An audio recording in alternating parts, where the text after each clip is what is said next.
Hi, we're the Unicorns, and this is our soil pollution transportable museum exhibit. It meets the criteria of it being safe, educational, accessible, engaging, and multisensory.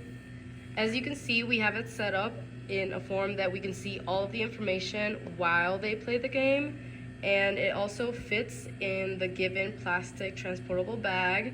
It can be set up under 10 minutes, and it can be understood for children from ages 6 to 11. Okay, so right here we have our main part of our exhibit, which includes the soil box, and then we have the button right there. So inside of the soil box, we have obviously these beads that represent the soil, and then we have our 4 objects that actually are button mechanisms. So if I would press this down, I'm not gonna do it, but because it's gonna play a sound, but it's basically just gonna explain what the item does and how it affects the soil. So then if we look underneath, I'm gonna show you how we figured out how to get these buttons to work. So basically these buttons are actually limit switches underneath. And right here, you can't really see them, but they're covered by tape, which makes a flat surface. And then we have the objects like sitting on a circular piece of wood that sits on the flat surface. And then we have the limit switches. They're actually held up by clay. So this keeps them nice and intact, and it made it easy for us to kind of make them at the right height so that they weren't like too high or too low. And then so during our like initial testing in class, we had the issue where the buttons were actually breaking and the beads were seeping through. So what we did to fix this is we made these rings around each object. So this prevented, if kids want to like try to pull this up, they won't be able to pull it up, and then it makes it so that there's barely a gap between the object and like what is underneath, so that beads will not be able to seep through. And then I'm also going to explain our button mechanism. So if we look at the way the button mechanism works, it's actually also a limit switch. And if you press the button, there's also an LED that shines underneath. So if you look under here, there's just this limit switch underneath, and then you can easily just twist it off. And then we can easily put this piece on, and it kind of just like fits together like a puzzle.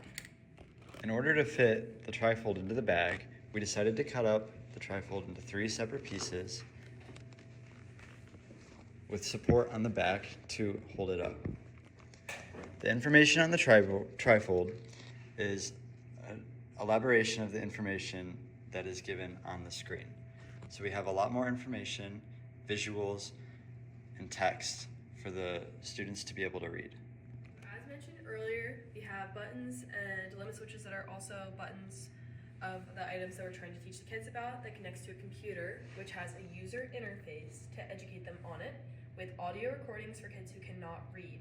This makes our exhibit extremely interactive and includes the senses of touch, sound, and visual seeing.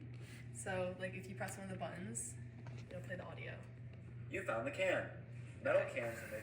Now, if we look at the internal components of our code, first we're going to look at the Arduino code, and in this it is set to send a signal to the serial monitor so that MATLABs can read that signal.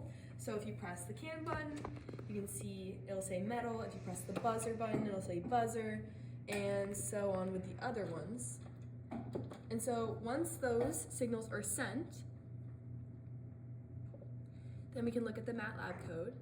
And with each signal, an image will open up onto our user interface, and that image will connect to an audio depending on what item it is to teach the kids that are at the exhibit about each of them.